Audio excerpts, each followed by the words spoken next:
কিশোরী, তরুণ তরুণী, ছাত্রছাত্রী, বয়স্ক, বৃদ্ধ, পুরুষ, মহিলা সবাইকে সালাম জানাচ্ছি। আসসালামু আলাইকুম।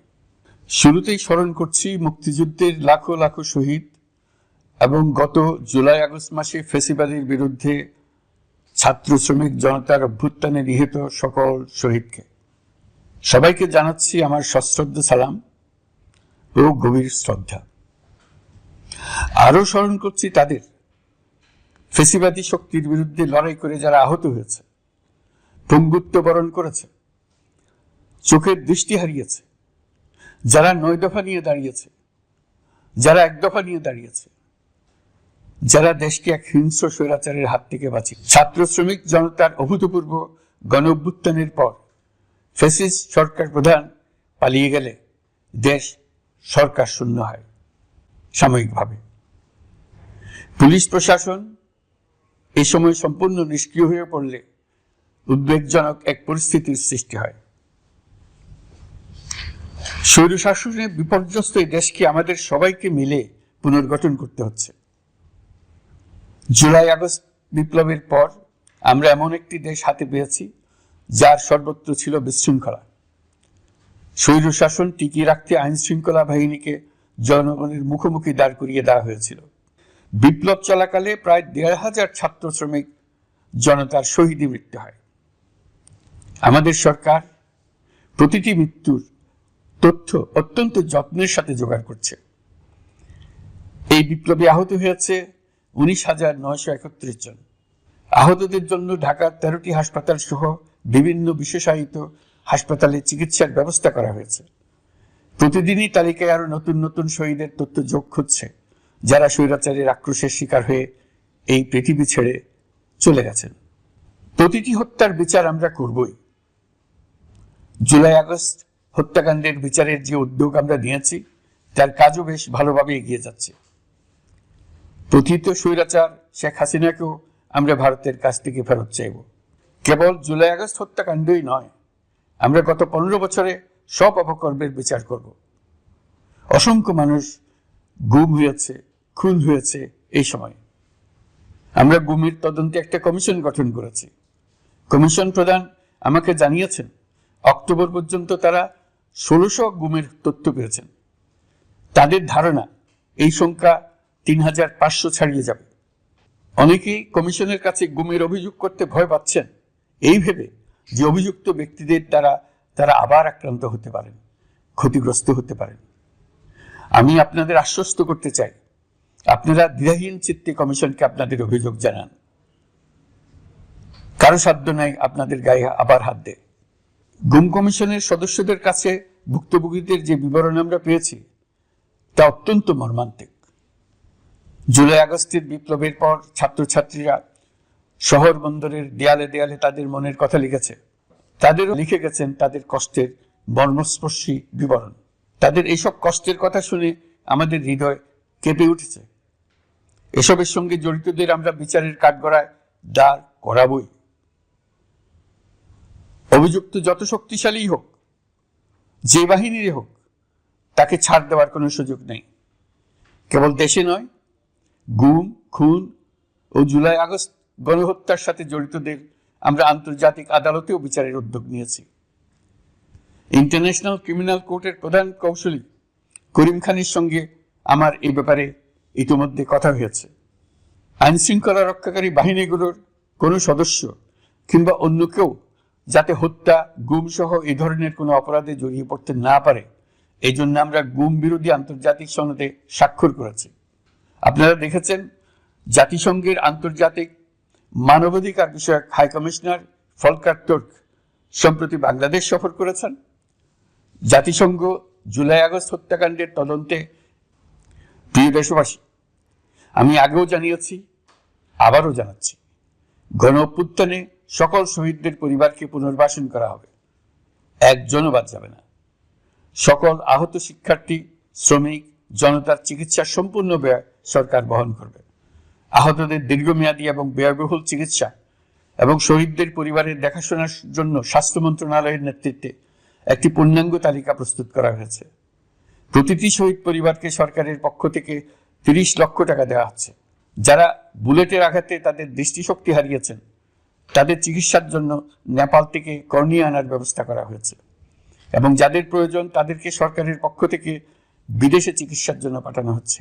জুলাই অভ্যুত্থানের কোনো শহীদ এবং আহত ছাত্র, শ্রমিক চিকিৎসা সেবা এবং পুনর্বাসন পরিকল্পনা থেকে বাদ যাবে না।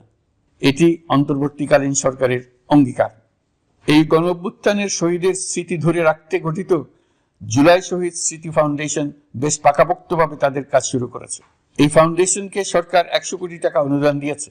এছাড়াও জুলাই আগস্ট বিপ্লবে শহীদ পরিবারের পুনর্বাসন ও আহতদের সর্বোত্তম চিকিৎসা নিশ্চিত করার জন্য সমাজ কল্যাণ মন্ত্রণালয়ের পক্ষ থেকে $5 মিলিয়ন একটি বরাদ্দ প্রস্তাব অর্থনৈতিক সম্পর্ক বিভাগের মাধ্যমে বিশ্ব ব্যাংকে পাঠানো হয়েছে। পতিত স্বৈরাচার পুলিশকে দলীয় কর্মীর মতো ব্যবহার করেছে।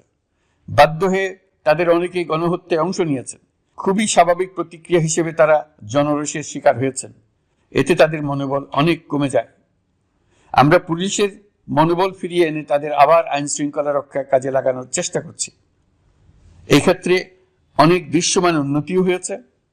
আইন শৃঙ্খলা রক্ষায় বাংলাদেশ সেনাবাহিনীকেও কিছু নির্বাহী ক্ষমতা দেওয়া হয়েছে, যা পরিস্থিতির দৃশ্যমান উন্নতিতে সহায়তা করেছে। আমি আপনাদের সবাইকে ধন্যবাদ জানাই। কঠিন এই সময়ে আপনারা সবাই অপরিসীম ধৈর্যের পরিচয় দিয়েছেন। ধন্যবাদ জানাই দেশের রাজনৈতিক দলের নেতৃবৃন্দকে।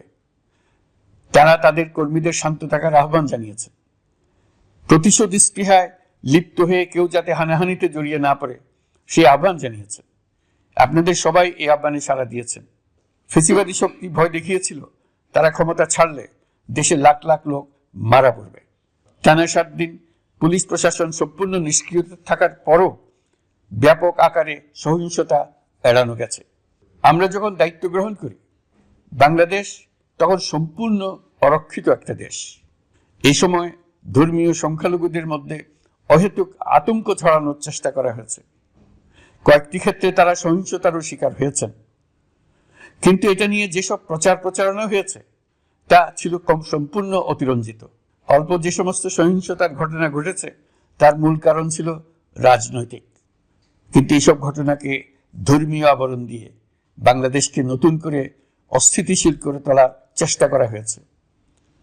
আপনাদের সবার সহযোগিতায় আমরা দৃঢ়ভাবে এই পরিস্থিতি সামাল দিয়েছি। আমাদের দায়িত্ব গ্রহণের 2 মাসের মাথায় দেশে দুর্গাপূজা উদযাপিত হয়েছে প্রায় 32,000 পূজা মণ্ডপে। দুর্গাপূজা উপলক্ষে নির্বাহী আদেশে একদিন অতিরিক্ত ছুটি ঘোষণা করা হয়, যা উৎসবের আমেজকে অনেক গুণ বাড়িয়ে দেয়। দুর্গাপূজাকে ঘিরে আমরা ব্যাপক নিরাপত্তা প্রস্তুতি নিই, যার ফলে দেশের হিন্দু সম্প্রদায় নির্বিঘ্নে তাদের উৎসব পালন করেছে। আমরা দায়িত্বে আসার পর যে অল্প কিছু ক্ষেত্রে তারা সহিংসতার শিকার হয়েছেন আমরা তার প্রতিটি ঘটনার তদন্ত করেছি। শুধু হিন্দু সম্প্রদায় নয়, দেশের কোনো মানুষই যাতে কোনো রকম সহিংসতার শিকার না হয় সেই জন্য আমরা যথাসাধ্য চেষ্টা করছি এবং সবসময় সে চেষ্টা করে যেতে থাকব। আপনারা জানেন চলতি বছর বাংলাদেশের বিভিন্ন অঞ্চলে 6টি বন্যা হয়েছে। আপনাদের সবার সহযোগিতায় আমরা এই বন্যা মোকাবেলা করেছি। বাংলাদেশের দেশপ্রেমিক সশস্ত্র বাহিনী বন্যা মোকাবেলায় জনগণের সাথে কাঁধে কাঁধ মিলিয়ে কাজ করেছে। বন্যা মোকাবেলা ও বন্যা পরবর্তী পুনর্বাসনের লক্ষ্যে বিশ্ব ব্যাংকের $250 মিলিয়ন অনুদান এবং স্থানীয় অনুদানের মাধ্যমে 100 কোটি টাকারও বেশি অর্থ সংগ্রহ করা হয়েছে। বন্যার ফলে অনেক জায়গায় ফসলহানি হয়েছে, ব্যাহত হয়েছে পণ্য সরবরাহ শৃঙ্খল। বন্যা পরবর্তী সময়ে বাজারে শাকসবজি সহ নিত্য প্রয়োজনীয় পণ্যের দাম বেড়েছে, ফলে আপনাদের কষ্ট হয়েছে। নিত্য পণ্যের দাম সহনীয় পর্যায়ে রাখতে আমরা যথাসাধ্য চেষ্টা করছি। বাজারে ডিমের সরবরাহ বাড়ানোর জন্য আমরা 9.5 কোটি ডিম আমদানির অনুমতি দিয়েছি। এই জন্য প্রয়োজনীয় শুল্ক ছাড়ও দেওয়া হয়েছে। বন্যার ফলে চালের উৎপাদন ব্যাহত হওয়ায় চাল আমদানিতে শুল্ক ছাড় দেওয়া হয়েছে। আসন্ন রমজানে নিত্য প্রয়োজনীয় দ্রব্যের সরবরাহ এবং দাম যাতে স্বাভাবিক থাকে এই জন্য সরকারের বিভিন্ন কর্তৃপক্ষ ব্যবসায়ীদের সাথে নিয়মিত বৈঠক করে যাচ্ছে। দ্রব্যমূল্য নিয়ে আমাদের কোনো লুকোছাপা নেই। মূল্যস্ফীতির পূর্ণ তথ্য জনগণের সামনে তুলে ধরা হচ্ছে। মূল্যস্ফীতি রোধে উচ্চ সুদের হার নির্ধারণ সহ একাধিক নীতিগত সিদ্ধান্ত নেওয়া হয়েছে, যার মধ্যে রয়েছে শস্য আমদানিতে এলসি সীমা অপসারণ এবং সরবরাহ চেইন সংক্ষিপ্ত করা। সামান্য হলেও জ্বালানি তেলের মূল্য কমানো হয়েছে। শিল্প কারখানায় গ্যাসের সরবরাহ বাড়ানোর উদ্যোগ নেওয়া হয়েছে, যাতে স্থানীয় পর্যায়ে উৎপাদন ব্যাহত না হয় এবং রপ্তানি ক্ষতিগ্রস্ত না হয়। গণশুনানি ছাড়া নির্বাহী আদেশে বিদ্যুৎ গ্যাসের দাম না বাড়ানোর সিদ্ধান্ত নেওয়া হয়েছে। পরিবহন খাতে চাঁদাবাজি বন্ধের চেষ্টা করা হচ্ছে। আমরা আশা করি বাজারে রাজনৈতিক দলগুলোর সঙ্গে আমাদের নিয়মিত যোগাযোগ অব্যাহত রেখেছি। বিভিন্ন ইস্যুতে তাদের মতামত নিয়ে যাচ্ছি। সরকারের সিদ্ধান্ত গ্রহণে এসব মতামত অনেকাংশে প্রতিফলিত হচ্ছে। চলমান সংস্কার প্রক্রিয়ায় তাদের প্রতিটি মতামত সক্রিয়ভাবে বিবেচনায় নেওয়া হচ্ছে। আমরা আশা করছি নির্ধারিত সময়ে ডিসেম্বর-জানুয়ারির মধ্যেই সংস্কার কমিশনগুলো তাদের সুপারিশমালা সরকারের কাছে পেশ করতে পারবে। তাদের সুপারিশ নিয়ে আমরা রাজনৈতিক দলগুলোর সঙ্গে ক্রমাগতভাবে আলোচনায় বসব। সকলের ঐক্যমত্যের ভিত্তিতেই আমরা সংস্কার প্রস্তাব চূড়ান্ত করব। নির্বাচন কবে হবে এই প্রশ্ন আপনাদের সবার মনে আছে, আমাদের মনেও সারাক্ষণ আছে। আপনারা লক্ষ্য করেছেন, নির্বাচন আয়োজনের লক্ষ্যে আমরা প্রয়োজনীয় পদক্ষেপ নিতে শুরু করেছি। কয়েকদিনের মধ্যে নির্বাচন কমিশন গঠন হয়ে যাবে। তারপর থেকে নির্বাচন আয়োজন করার সমস্ত দায়িত্ব তাদের উপর বর্তাবে। নির্বাচন কমিশন ভোটার তালিকা হালনাগাদ সহ আরো কিছু কাজ শুরু করে দিতে পারবে, যা একটা অবাধ নির্বাচনের সাথে সরাসরি সম্পৃক্ত। প্রথমবারের মতো প্রবাসী বাংলাদেশিরা পোস্টাল ব্যালটের মাধ্যমে যাতে তাদের ভোটাধিকার প্রয়োগ করতে পারে, সেই লক্ষ্যেও সরকার কাজ করছে। তবে আমরা মনে করি না যে একটা নির্বাচন কমিশন গঠন করে দিলেই নির্বাচন আয়োজনে আমাদের দায়িত্ব শেষ। রাষ্ট্র ব্যবস্থায় সংস্কার আমাদের এই সরকারের অন্যতম অঙ্গীকার। আপনারাই আমাদেরকে এই ম্যান্ডেট দিয়েছেন। যেই 6টি সংস্কার কমিশন আমরা শুরুতে গঠন করেছিলাম, তারা ইতিমধ্যে তাদের কার্যক্রম অনেক দূর এগিয়ে নিয়েছে। বিভিন্ন গণমাধ্যমে আপনারা তাদের কার্যক্রমের আপডেটও দেখছেন। কয়েকটি সংস্কার কমিশন ডিজিটাল প্ল্যাটফর্ম গঠন করেছে। আমার অনুরোধ, আপনারা এই প্ল্যাটফর্মে উৎসাহ সহকারে আপনাদের মতামত জানাতে থাকুন। প্রথম 6টি সংস্কার কমিশনের মধ্যে একটি হলো নির্বাচন সংস্কার কমিশন। নির্বাচন অনুষ্ঠানের জন্য এই কমিশনের সুপারিশমালা অত্যন্ত জরুরি। তাদের প্ল্যাটফর্মে যান, আপনার মতামত খোলাখুলিভাবে তুলে ধরুন। আপনি দেশের মালিক, আপনি বলে দিন আপনি কি চান, কিভাবে চান। নির্বাচন নিয়ে আপনাদের সকল বক্তব্য বিনা দ্বিধায় বলতে থাকুন। আপনার মনের কথা তুলে ধরুন। আমার অনুরোধ, সংস্কারের কথাটাও একই সঙ্গে বলুন। সংস্কারকে পাশ কাটিয়ে যাবেন না।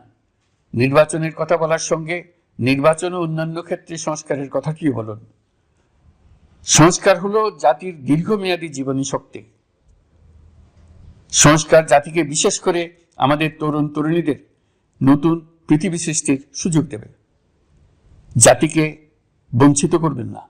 নির্বাচন আয়োজনে যে সংস্কার কমিশনের সুপারিশমালায় রাজনৈতিক দলসমূহ এবং দেশের সকল মানুষের মতামত অপরিহার্য, সেই কমিশন হলো সংবিধান সংস্কার কমিশন। এই সুকীয় সংস্কার কাজ শেষ করেই আমরা আপনাদের কাঙ্ক্ষিত নির্বাচন আয়োজন করব। ততদিন পর্যন্ত আমি আপনাদের ধৈর্য ধারণ করার অনুরোধ করব। আমরা চাইব আমরা যেন এমন একটি নির্বাচন ব্যবস্থা সৃষ্টি করতে পারি যা যুগ যুগ ধরে অনুসরণ করা যাবে। এর ফলে সাংবৎসরিক রাজনৈতিক সংকট থেকে আমাদের দেশ রক্ষা পাবে। এই জন্য প্রয়োজনীয় সময়টুকু আমি আপনাদের কাছ থেকে চেয়ে নিচ্ছি। নির্বাচনী সংস্কারের সিদ্ধান্ত হয়ে গেলে খুব দ্রুত আপনারা নির্বাচনের রোডম্যাপ পেয়ে যাবেন।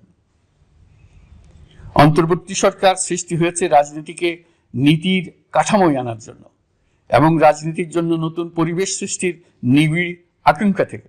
এই আকাঙ্ক্ষা পূরণ করা থেকে জাতিকে বঞ্চিত করবেন না। নির্বাচনের ট্রেন যাত্রা শুরু করেছে, এটা আর থামবে না। কিন্তু যেতে যেতে আমাদের অনেকগুলো কাজ সেরে ফেলতে হবে। এই ট্রেন শেষ আসবে সেটা নির্ভর করবে কত তাড়াতাড়ি আমরা তার জন্য রেল লাইনগুলো বসিয়ে দিতে পারি, আর তা হবে রাজনৈতিক দলসমূহের ঐক্যমত্যের মাধ্যমে। ইতিমধ্যে অন্যান্য সংস্কার কমিশনের সুপারিশমালা নিয়ে আলাপ চলতে থাকবে। নির্বাচন ছাড়াও আরো গুরুত্বপূর্ণ সংস্কার করার ব্যাপারে ঐক্যমত গঠনের জন্য অতিরিক্ত সময় প্রয়োজন হতে পারে।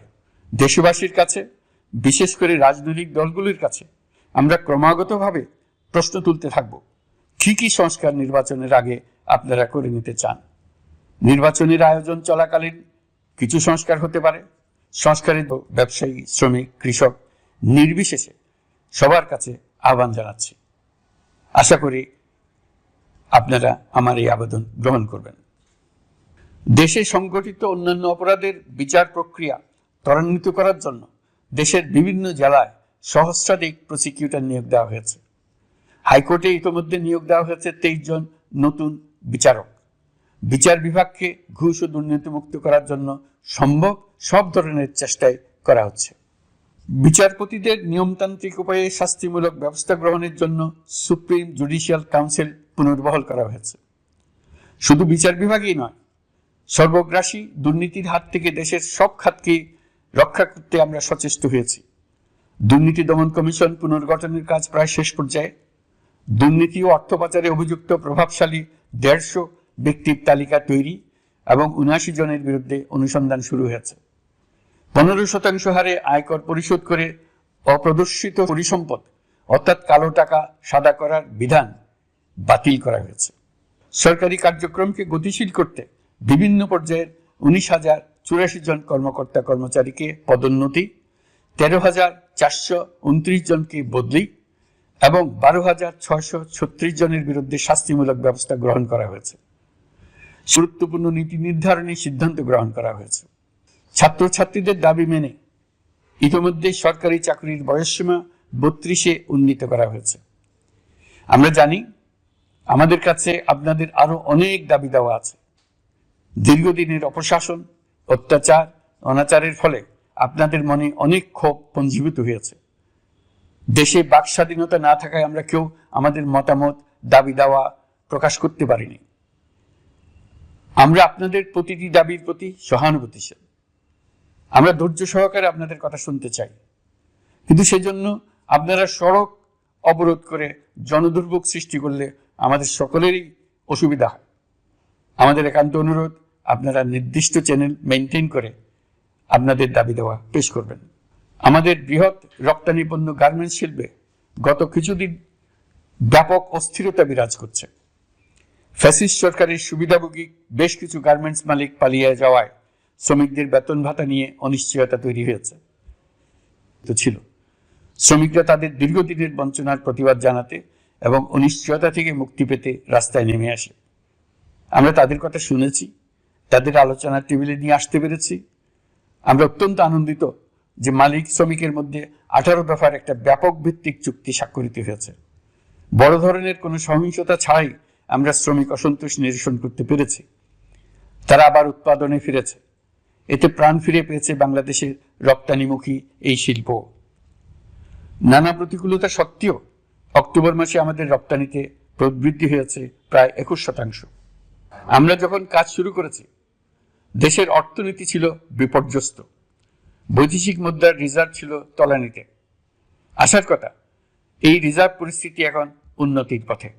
গত 3 মাসে রিজার্ভে কোনো রকম হাত না দিয়েই আমরা প্রায় $2 বিলিয়ন বৈদেশিক ঋণ শোধ করতে পেরেছি। জ্বালানি তেল আমদানিতে পুঞ্জীভূত বকেয়ার পরিমাণ $478 মিলিয়ন হতে কমিয়ে $160 মিলিয়ন আনতে পেরেছি।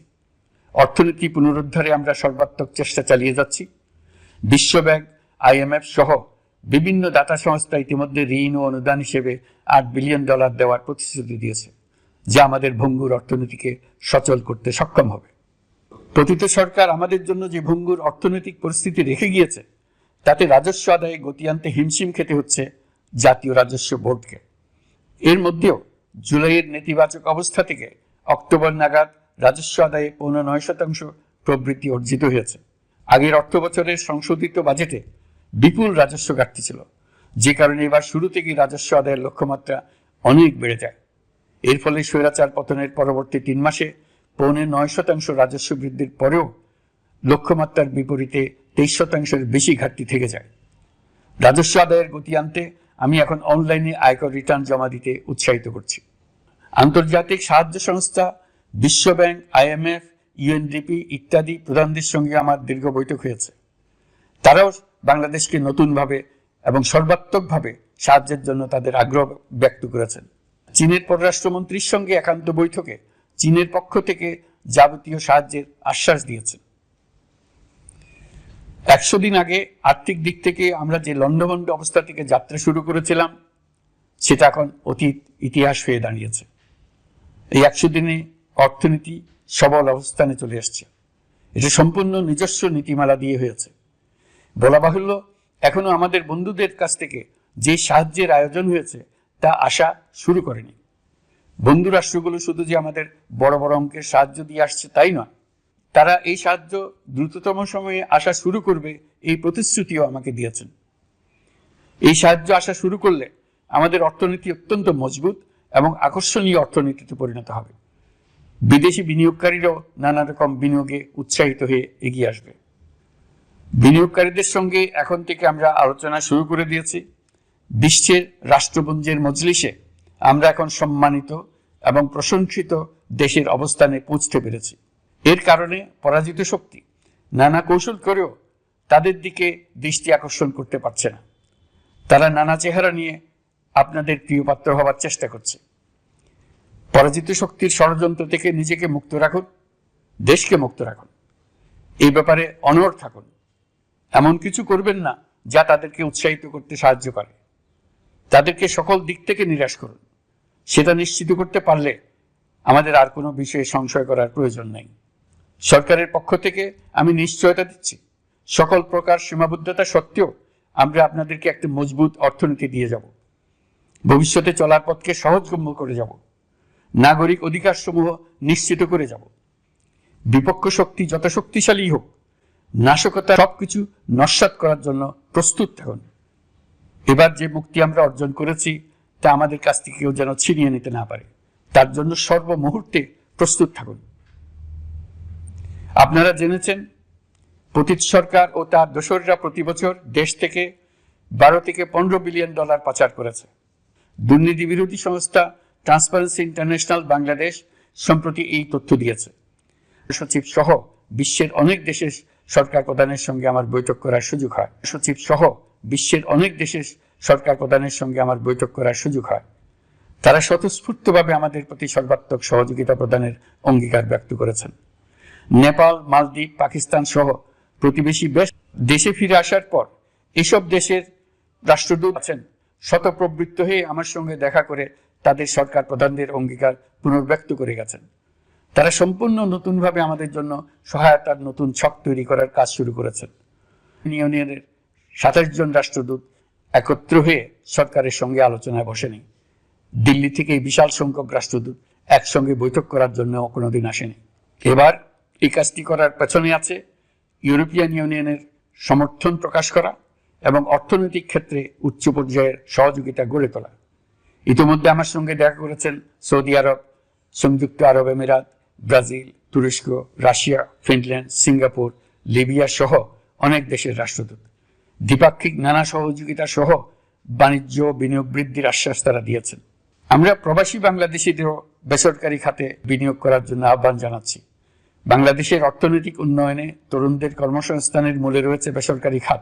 আমাদের বিনিয়োগ বোর্ডের নির্বাহী চেয়ারম্যান 2 শতাধিক বেসরকারি প্রতিষ্ঠানের প্রধান নির্বাহী, উদ্যোক্তা ও বিনিয়োগকারীর সঙ্গে পৃথক পৃথকভাবে বৈঠক করেছেন।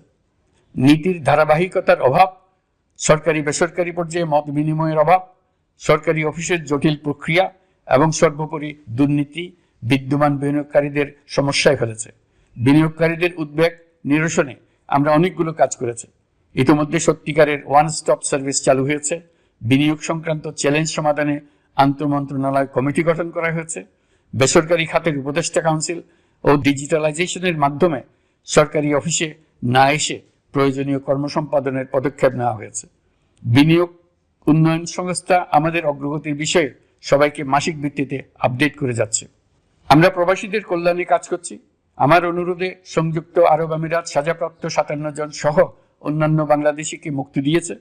এইসব বাংলাদেশি যাবজ্জীবন কারাবাসের ঝুঁকি নিয়ে ফেসিবাদের বিপক্ষে প্রতিবাদ করেছিল। বাংলাদেশিরা এরকম প্রতিবাদ আরো অনেক দেশেই করেছেন। আমরা তাদের প্রতি কৃতজ্ঞ। কয়েকদিন আগে বাকুতে সংযুক্ত আরব আমিরাতের প্রেসিডেন্ট জনাব শেখ মোহাম্মদ বিন জায়েদ আল নাহিয়ানের সঙ্গে আমার কথা হয়েছে। তাকে বাংলাদেশের পক্ষ থেকে ধন্যবাদ জানিয়েছি। তিনি বলেছেন, বাংলাদেশের জন্য যে কোনো সাহায্য লাগলে আমি যেন তাকে জানাই। প্রবাসীদের কল্যাণে আমাদের সরকার সম্ভব সব ধরনের উদ্যোগ গ্রহণ করে যাচ্ছে। আপনারা জানেন, মালয়েশিয়ার প্রধানমন্ত্রী আনোয়ার ইব্রাহিম সম্প্রতি বাংলাদেশ সফর করেছেন। 18,000 বাংলাদেশি যারা সব ধরনের আনুষ্ঠানিকতা মেনে চলার পরেও স্বৈরাচারী সরকারের অব্যবস্থাপনার জন্য মালয়েশিয়া যেতে পারেন নাই, তিনি তাদের জন্য মালয়েশিয়ার দ্বার আবার উন্মুক্ত করার আশ্বাস দিয়েছেন। এই লক্ষ্যে আমরা কাজও শুরু করেছি। আপনারা জেনে থাকবেন, মালয়েশিয়া আগামী বছর দক্ষিণ পূর্ব এশিয়ার আঞ্চলিক সহযোগিতা সংস্থা আসিয়ানের চেয়ারম্যানের দায়িত্ব নিতে যাচ্ছে। আমরা ইতিমধ্যে আসিয়ানের সদস্য পদের জন্য আবেদন করেছি। মালয়েশিয়ার প্রধানমন্ত্রী আমাদের আবেদন সক্রিয়ভাবে বিবেচনার আশ্বাস দিয়েছেন। একই ধরনের আশ্বাস আমরা পেয়েছি ইন্দোনেশিয়া থেকেও। ইন্দোনেশিয়ার পক্ষ থেকে সে দেশে রাষ্ট্রীয় সেবার জন্য আমাকে অনুরোধ করেছে। সৌদি আরব সহ বিশ্বের আরো অনেক দেশ আমাদের সঙ্গে সহযোগিতা বৃদ্ধির প্রস্তাব দিয়েছে। প্রথমবারের মতো ওআইসি সদর দপ্তরে আমরা স্থায়ীভাবে রাষ্ট্রদূত নিয়োগ দিয়েছি। তুরস্কের রাষ্ট্রপতি রিসেপ তাইয়েপ এরদোগানের সাথে আগে আমার টেলিফোনে আলাপ হয়েছে। এবার COP29 সম্মেলনে গিয়ে তিনিও তার স্ত্রীর সঙ্গে অত্যন্ত অন্তরঙ্গ পরিবেশে আলোচনা হয়েছে। বাংলাদেশের প্রতি তার বিশেষ সমর্থনের কথা তিনি বারবার প্রকাশ করেছেন। তুরস্কের একটি বাণিজ্য প্রতিনিধি দল ইতিমধ্যে বাংলাদেশ সফর করেছে। তুরস্ক এদেশের সঙ্গে অর্থনৈতিক সম্পর্ক উন্নয়নের জন্য টার্কিশ ইনভেস্টমেন্ট অথরিটি বা টিকা একটি অফিস ঢাকায় স্থাপনের জন্য ঘোষণা দিয়েছে। এর মাধ্যমে তুরস্কের বিনিয়োগ ও বাণিজ্য বৃদ্ধির উদ্যোগ নেওয়া হবে। এ উদ্দেশ্যে চলতি মাসে একটি উচ্চ ক্ষমতা সম্পন্ন দল তুরস্ক থেকে বাংলাদেশে আসছেন। প্রিয় দেশবাসী, নতুন হজ প্যাকেজ ঘোষণা করা হয়েছে। তাতে হজের ব্যয় 1 লাখ টাকারও বেশি কমিয়ে আনা হয়েছে। পাশাপাশি আমরা এই সিদ্ধান্ত গ্রহণ করেছি, এই বছর সরকারি খরচে কাউকে হজে পাঠানো হবে না। আমরা নতুন বাংলাদেশকে একটা পরিবেশ বান্ধব এবং জীব বৈচিত্র্য, সেই লক্ষ্যে আমি প্রথমেই একটি ক্ষুদ্র পদক্ষেপ নিয়েছি। সমগ্র সচিবালয়ে প্লাস্টিকের পানির বোতল ব্যবহার নিষিদ্ধ করেছি। ইতিমধ্যে সুপার শপগুলোতে পলিথিনের শপিং ব্যাগ ব্যবহার বন্ধ করার উদ্যোগ নেওয়া হয়েছে। আপনারা সবাই অবগত আছেন, জলবায়ু পরিবর্তন আমাদের জীবনযাত্রার জন্য কিরকম হুমকি হয়ে আসছে। গত 1 বছরে বাংলাদেশ প্রায় 15টি প্রাকৃতিক দুর্যোগের শিকার হয়েছে। মানুষের সৃষ্ট নানাবিধ দুর্যোগের পাশাপাশি এসব প্রাকৃতিক দুর্যোগের বিপক্ষেও আমাদের লড়তে হচ্ছে।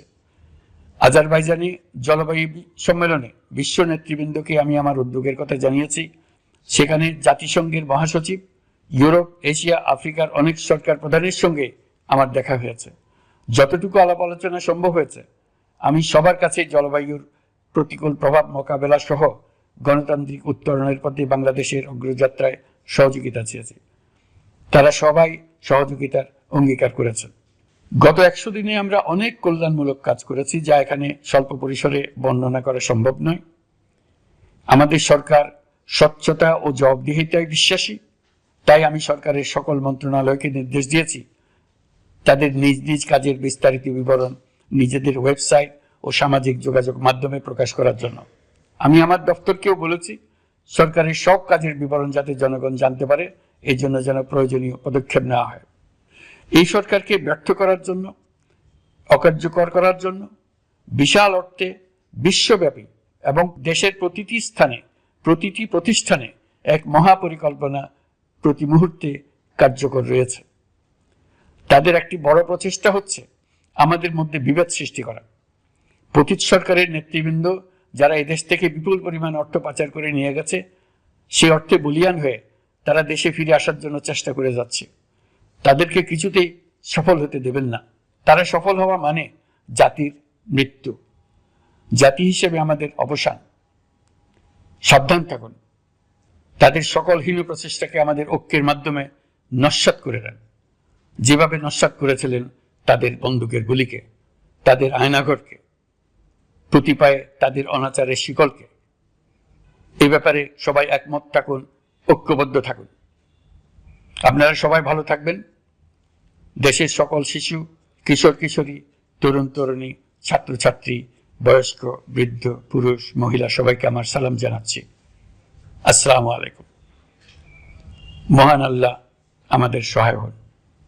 খুদা হাফেজ।